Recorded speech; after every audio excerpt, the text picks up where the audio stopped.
Hello everyone, this is Tanya here from Edu TV and I welcome you all to our program Edu Talks by Extra Marks, a podcast where we explore ideas shaping the future of education.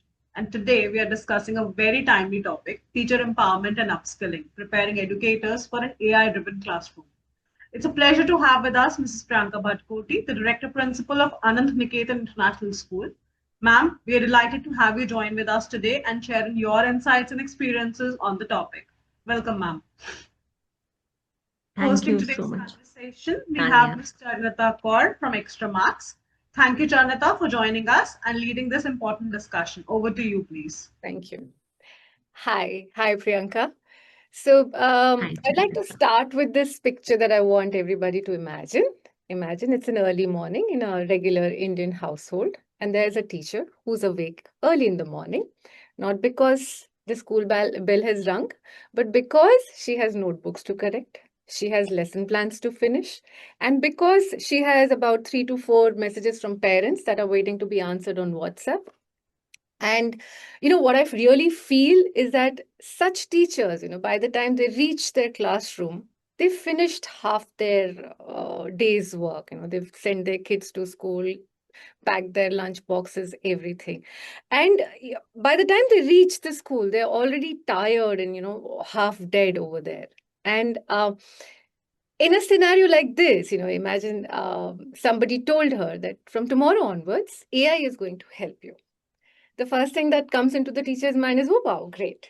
And the second thing that comes into her mind is that, is it going to replace me? That's the second thing that anybody would probably come up with.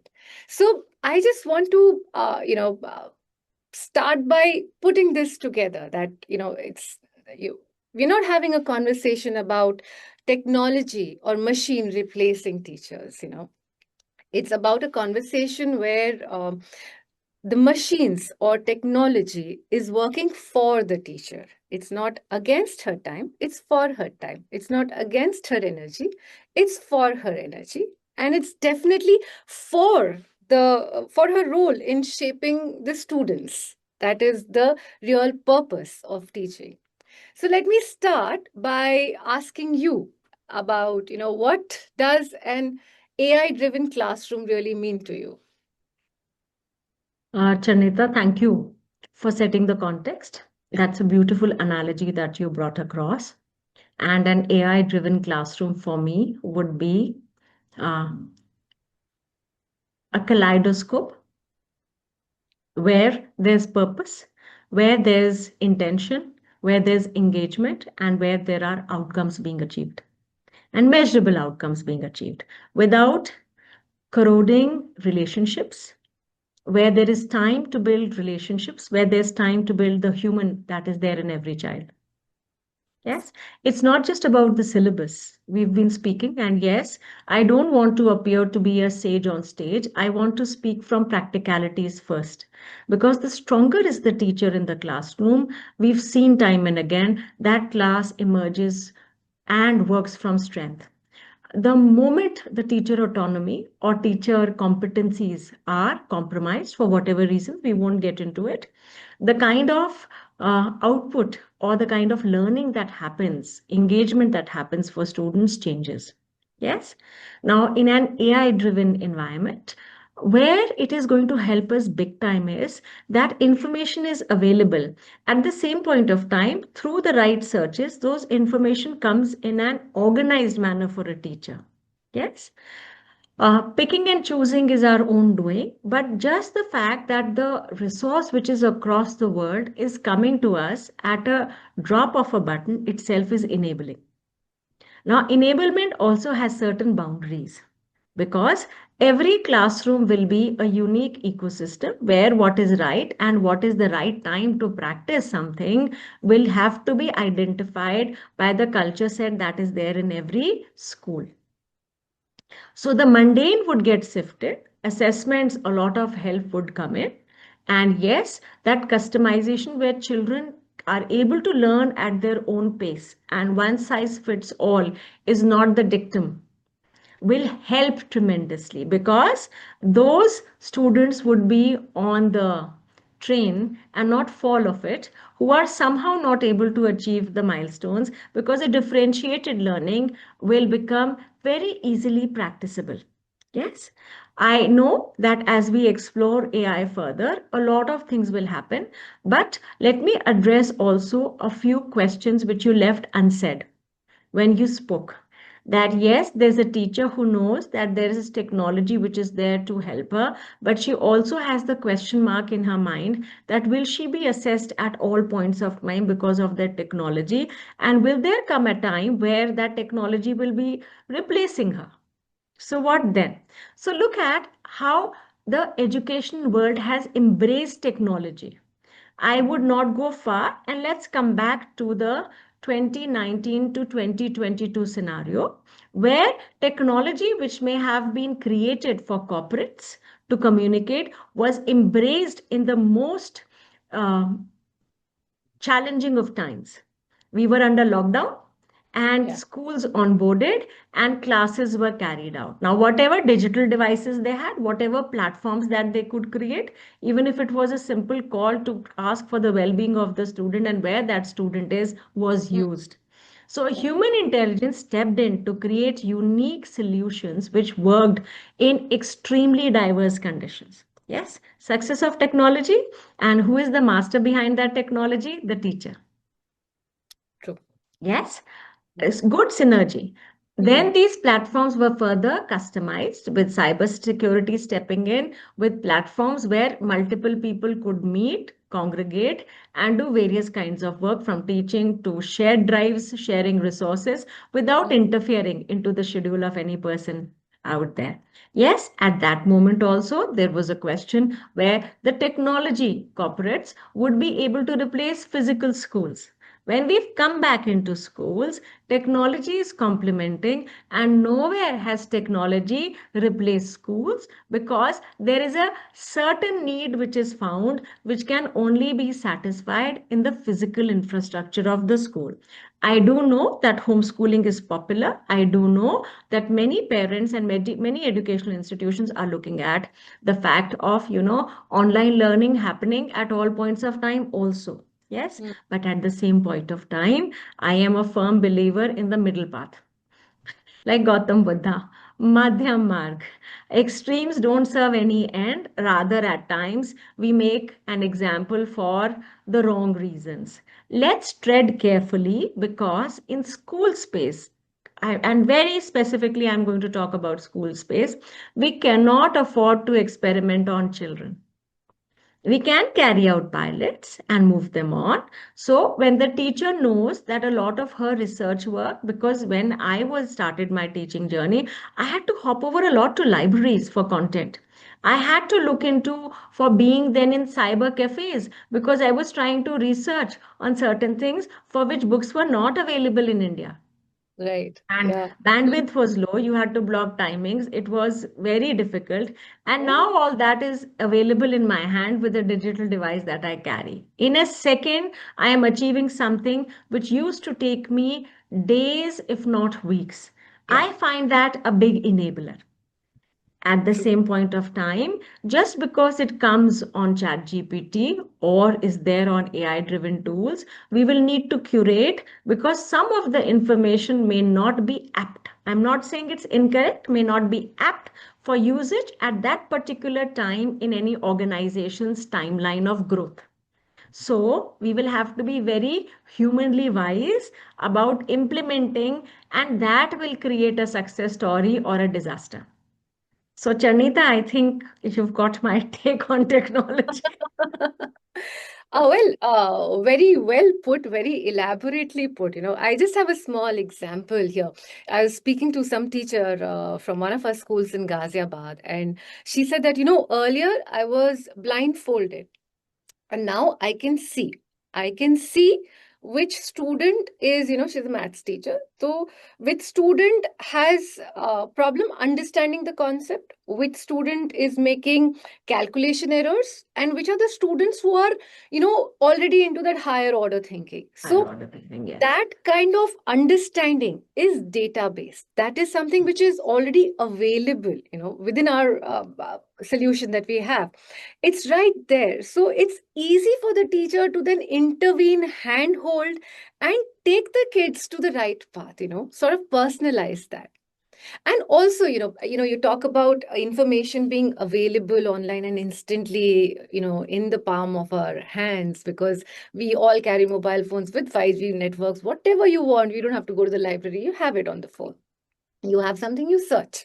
Or these days, of course, AI searches make it even more better. But I just feel that, this content is there, but every classroom has a rhythm of its own. Every teacher has a style of her own, the way she teaches. So that personalization content mil jata hai, we all find that content everywhere. You have your YouTube videos, you have your PDFs, books, everything is right there.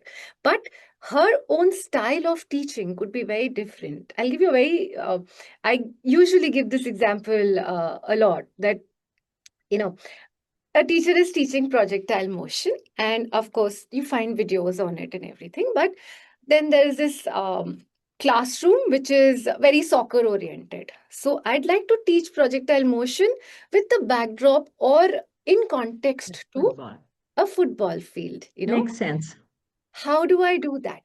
That's where, if I can utilize AI to personalize that content with relevant examples of a football field, that will make that teacher's life easier, that personalization so much more easier. And that teacher suddenly, from teaching something really boring, can actually engage that classroom because that classroom is interested in soccer.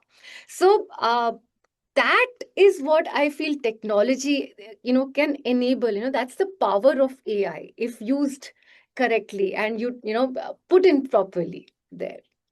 So yeah, that's what I feel. Anyways, Sure. so I also want to ask you one thing. Do you think teachers fear AI? Um, Charnita, I think that would be putting it very simply. You look at human beings. Human beings have always feared the unknown. Yeah. Star Trek had that caption where no man has tread before. Yes. So Yeah. they were like voyagers in a spaceship. Now technology is giving that experience to us every day. Initially, online money transactions were looked at with suspicions. Yes. And technology came in, everybody thought banks would close. Banking operations have increased many folds because now we can do so much more. Right. Yes, otherwise we had to always hop over to the bank even to withdraw some amount of money. Now we need not, we are transacting. I think each one of us, at least a couple to a dozen of monetary transactions are happening every day. Once that was rid of, because technology came with an ease of operation and it did not need a lot of complicated devices, because otherwise look at the VCRs that we had at home. They Hmm. were themselves a NASA rocket for most families to be able to decode. All that we needed was a fast forward or a rewind or a volume or a record button, but the whole gadgetry or the manual that came with it actually needed a GPS system to navigate through it. Even now, some of the electrical gadgets, thankfully with phones, they have stopped giving those, user devices. So YouTube comes in much more handy on what you're trying to look at. So the unknown will always create a kind of fear. But when it is used and used with ease, and it has to be introduced in the right manner so that it does not carry a history of trauma. Yes, you look at the senior citizens, for them at times to be on escalators is difficult because they've never grown up with those. Yeah. And some of them who are very sprightly are at equally at ease. But for some, and this would be a younger generation also who's coming to the city and looking at it for the first time. But later on, they're transacting beautifully. Yes. So when we are coming from semi-urban areas to certain areas which have more technology, lifts were a big you know, uh, uh, area of concern for certain people. Now everybody uses lifts very comfortably. So AI also is a little of the unknown guest who has come. Yes, Mm. they have come at a time which was not dictated by us, but this is a guest who can bring either a lot of blessings or a lot of pain, provided we use it correctly. So, the kind of warmth and welcome we have to give, and we have to create space in our home for a guest. It could be in the living room or it could be in the guest room.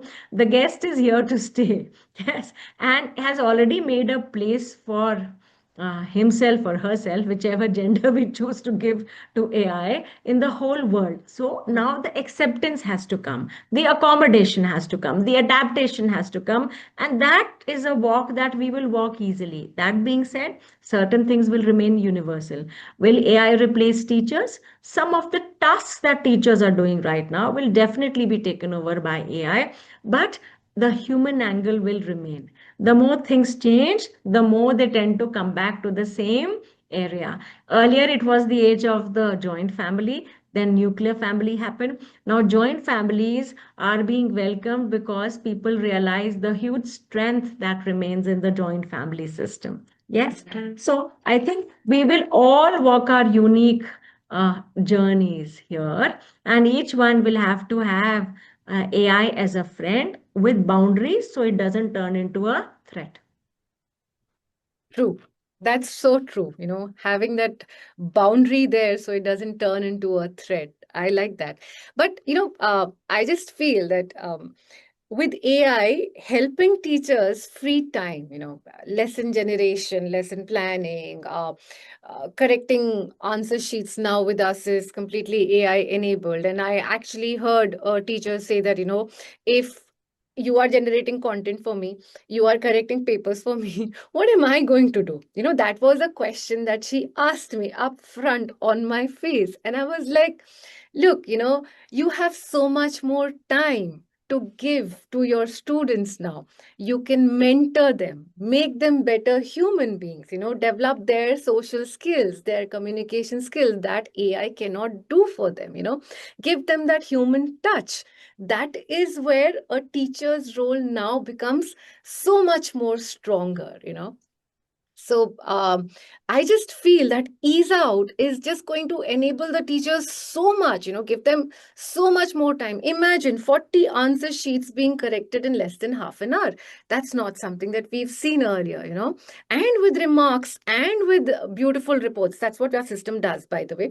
And it just makes it so much more easier to understand for the teacher. Okay, this is the set of students that understands, this is the set of the students that need some revision, these are the set of students that are making, are there but not there kind of a thing, did study but did not study so much. That kind of insight is upfront for these teachers, and they can actually do that hand holding for each and every one, in that class. So I just feel that AI there is going to be real enabler for these teachers, and definitely not taking away anything from them.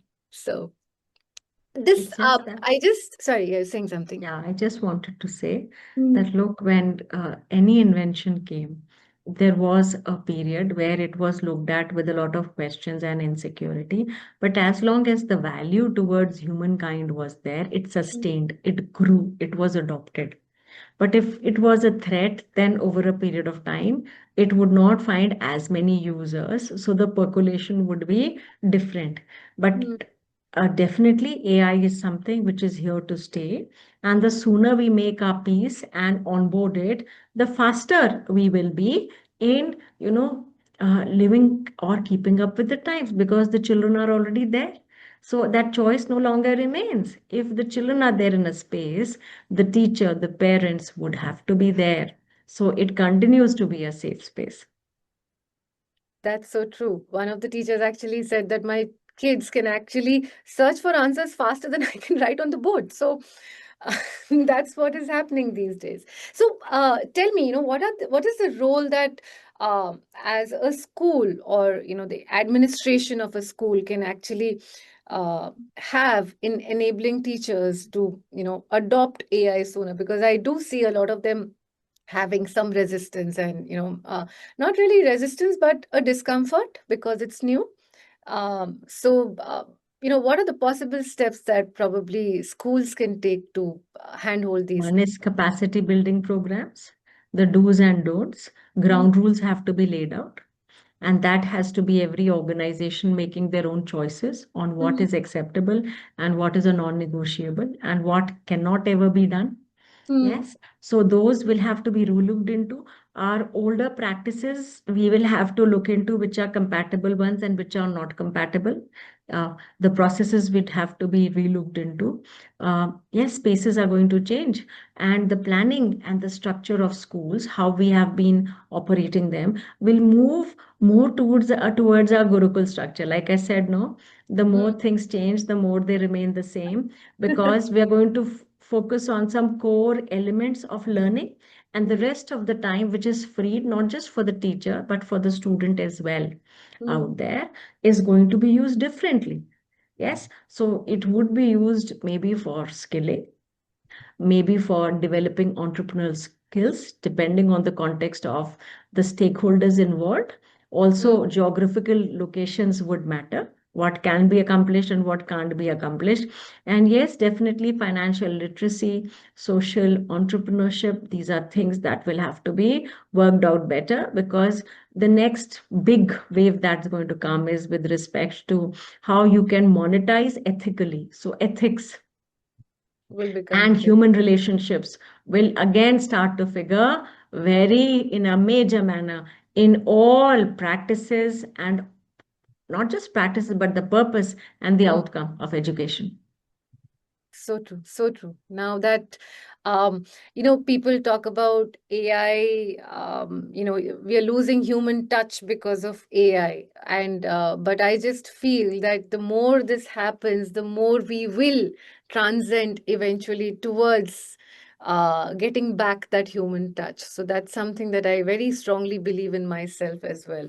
So yeah, I just feel that, when it comes to teachers, especially teachers who are not technologically so savvy, that giving them small little things, just do this much or have a pure body kind of a system for them will sort of give them a lot of courage and that security, because you see that the fear is nothing but the imagination of something unseen. So the moment you give them small little bits or small little bite-sized nuggets to experiment with, just try this much in your classroom next time, or just do that one assessment at the chapter, that chapter and test, you could probably try using technology and do it. So that ways, I just feel small little baby steps is something that is going to help the teachers adopt technology and AI faster, because um, it's like the mobile phone, like my mom, uh, when the mobile phone came, she was really scared of using the mobile phone key. Something will happen if I touch it wrong, And now she's the one who's scrolling reels and, shorts on YouTube. Engaged completely on her own mobile phone. So it's just that first step probably that sort of takes longer than and then the adoption sort of becomes easier. So yeah. So again, coming back to the student side of things, I've heard a lot of parents worry about technology and the student using technology, so to say. How do you sort of cater to that in your school, or parents that are Shanita, while you were in school, you wrote the essay, no, whether televisions are useful or harmful. I'm sure you would have. I wrote the essay on science being bane or boon. Bane or Television came boon, much, yes. much And I'm later. sure our parents were made to wonder with respect to cinema or radio. Yes, whether it would spoil households and bring another kind of a value set which was culturally not acceptable. That being said, radio is there, television is there. Then it was the mobile phones. I was giving this essay to my students to write whether phones are a boon or bane.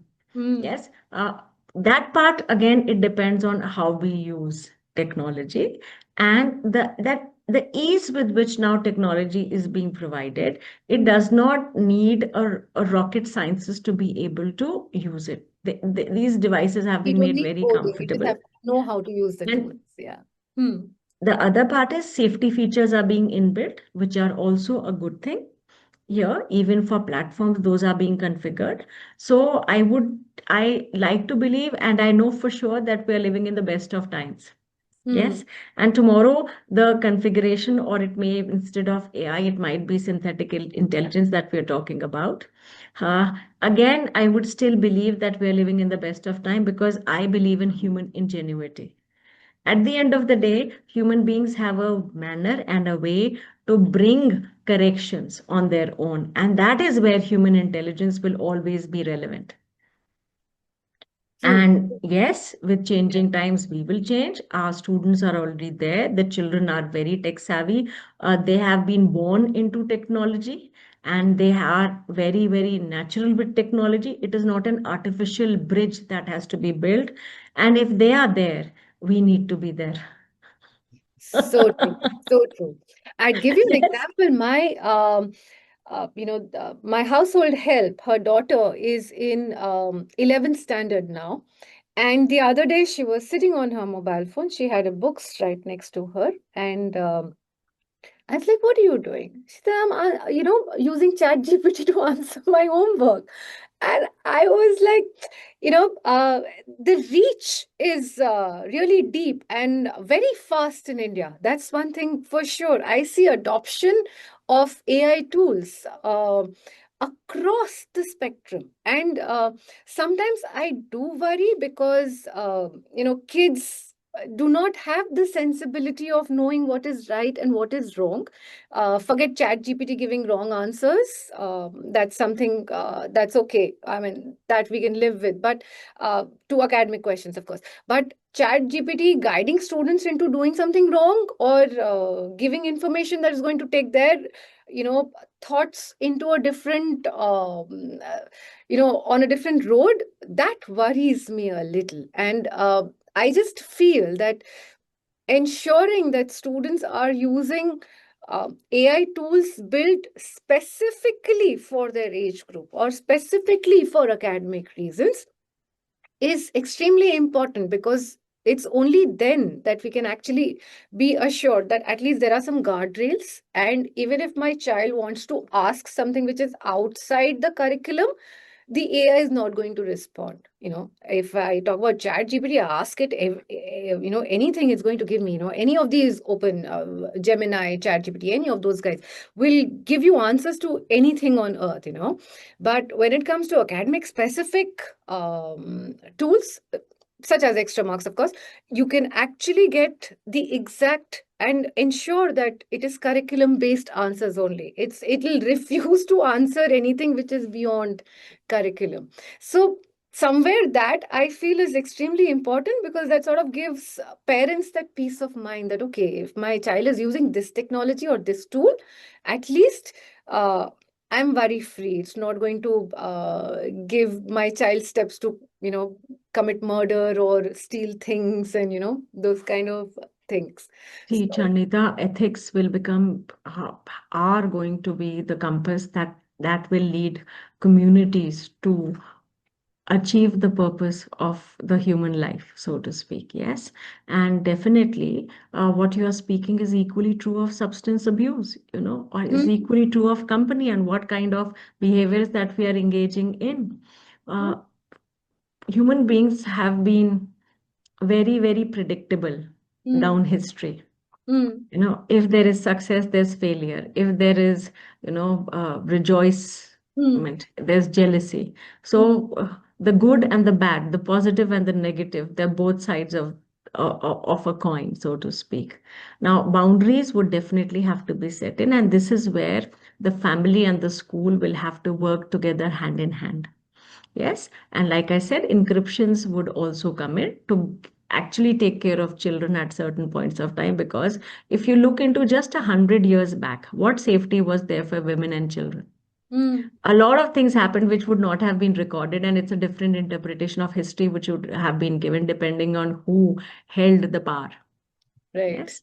At Mm, this moment, children and all kind of people have a choice and a voice. And I'm talking about distant areas to the mm, present times. Yes. So that's why we're living in great times where we can learn from history, the mistakes we've done, so that we don't repeat them, and work in the present so that the future is very bright. That being said, the schools will have to work very hard without a pandemic making them adopt technology, because there were schools which were well prepared and the schools which were not well prepared. Like there were organizations that had processes and systems into place, and others who were absolutely destroyed because they continued to believe that they're the best without looking into what is it that is the best in present times. So I think we must be very visionary in our approach and very open in adopting technology. But again, we cannot blindly trust. And therefore, those safeguards have to be in place. The teacher's time has to be freed. But while we are training our children into safe use of technology, that purpose of education, see, why are we meeting today? It is with relation to education, because just by copying an answer does not give you that content knowledge or the knowledge set or the skill set. So we will have to make the students practitioners in what is required in present times. In times to come, we've grown up in extremely lavish settings. Most of the work the children will have to do on their own. They may have robots to support them, but look at the kind of demands that will come on energy. We are used to, light and the energy sets being there at a fraction of the cost. But over a period of time, all these natural resources and especially energy will come at a cost. So, are we training them to respect and use it such that it is never creating a problem but is only an enabler? So, these are things that we will have to look into. Also, when we are going to have a lot of um, artificial intelligence and machine technology and machine learning, the respect for diversity, for people coming from different areas. Are we understanding in the same way what that letter or that message is conveying? So those understandings would have to be built. And the good part is it's a shared journey. I'm sure, like human beings, predictably, initially we'll make our fair share of mistakes, but then I have faith that there will be a correction that comes in so that we continue with what was good and what is not desirable is discarded. So a decluttering would also have to be required and at a very planned and in a very phased manner so that we have the time, we have the energies along with the intention to carry out the actions which are the right actions. That's it. So, slightly outside the topic, but I'm really curious to understand your thoughts on a certain point, because I see a lot of positivity in you when it comes, when you're talking about the future. You've got it sorted in your head somewhere. But it confused me when I heard this, because there is this podcast that I recently heard of Elon Musk talking about the fact that human beings would not need to work in the next 15 to 20 years. And that sort of, you know, uh, I just started visualizing that the need would not be there. Of course, if they wanted to work, that would be by choice. You could do anything, probably go farming or anything that you want to do, you could do. But that work to as a career or money is not something that would be required. That's what he sort of said. And it started to, I started thinking about it. And I just want to hear your point of view on, how do you see India or the world? Okay. Since you've quoted 50 the years. person who said this, I would like to bring everybody's attention to the fact that Elon Musk has worked day and night to reach where he has. Yes. Now, usually there are many kinds of people in the world. Those who make an example of themselves and show the right way, and those who feel that this is the right way. I'm sure when he's saying this, he's coming from facts and he's coming from technology because he is way ahead of us at this moment about what information and data set is available with him. Yes. Right. At the same point of time, if you were to ask me as an individual, look at the people who have the choice to exercise and those who don't. Yes. Yeah. The choices may be taken away from them because they have hardships in life and resources are not available. But those who have it within reach, those who practice exercising, and those who don't. They're taking better care of themselves. There are people who continue to cook, and there are people who depend a lot on takeaways. Who is going to enjoy a better health? I'm Mm. sure there are no two thoughts about the answer in your mind and my mind. Yes, technology should, according to me, always be an enabler, but not a disabler. And Yeah. when we use too much of it, a dangerous scenario or the extreme would be somebody who's on the bed and happily doing nothing because the teeth are being brushed, and you have, those robots who take care of your hygiene factors in many ways, and you're being given pills to eat, or it is simply being infused as a patch on you, so the whole month you don't even have to eat. For me, that's a dangerous scenario because human beings are not made in a manner to function that Yeah. way. Yeah. It might be the easy way that, okay, robo is doing the cleaning, it's cooking, and everything is being programmed so that you're getting your breakfast, lunch, and everything on time. At the same point of time, we must be very clear about our role. So I do still prefer to take the stairs when I am taking around in the school, though the lift is available, because that gives me a better sense of belonging and it covers my exercise schedule in part during a day. So we will have to be looking into choices that we make at this point of time, into healthy choices. Yes, and though people may have a lot of money available with them, that does not mean that they're spending liberally or without a conscious thought to how you are making the environment or destroying it. Yes, Charnita. Wonderful. So, I love your point of view on that. Thank you so much on that. This was off the topic, but I just wanted I'll to. paint the other picture also. The other picture is that somebody has a hobby for raising plants and you have a robot to help you out so that the watering is happening on time and we are greening the earth and life is getting enabled, not disabled. So I'm a big, big cheerleader of enablement. Wonderful. And that's what I like to believe and work towards. Wonderful. So closing thoughts, because you believe in enabling. So one line definition of teacher empowerment to you. Oh, that's a tough one, Sharnita, one line definition. The Okay, you joy can make of multiple living, lines. Yeah. the joy of living should ooze out. We Yeah. should belong in the moment, be Mhm. with each other, not distracted by devices, Mhm. but, united by devices. So distances, as well as our bank balances, are not holding us back from connecting and working towards worthy causes. And every age will have a worthy cause to work towards. For me, I've found mine. It's children and education. I hope everybody finds their own cause to work with. Wonderful. Thank you so much. Thank you for your time. It was wonderful chatting with you. It's been a pleasure. Thank It's you. been a pleasure, Chanita, and you're most welcome to come. I do hope to connect with you in person also. I'd love Thank you to Tanya and Pranav for making this possible. Wish Thank you a you. good day. Thank you. Thank you so much, Priyanka ma'am, for joining us today and sharing your valuable insights on the topic empowering teachers for the AI-driven classrooms. And thank you, Charnita, for hosting and guiding this conversation so smoothly and meaningfully. Thank you. Thank you, everyone. Tanya signing off from EduTV.